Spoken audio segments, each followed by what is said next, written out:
हरिः ॐ दकुष्ट्राभ्यां मालें लोञ्जां यैस्तस्तराव ऊत हाडुभ्याग्स्तेनान् भागावस्ताविस्तवाङ्खादसुखादितान्न मनोजवं मारुततुल्यवेगं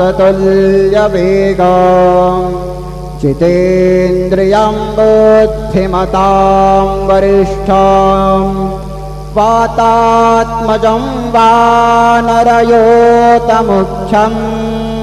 श्रीरामदूतं शरणं प्रपद्ये।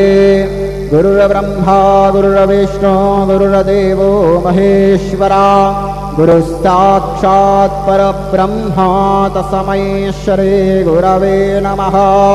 सद्गुरु साईनाथ देवताभ्यो नमः। सायं पूजनार्थे ध्यानावाहनं समर्पयामि।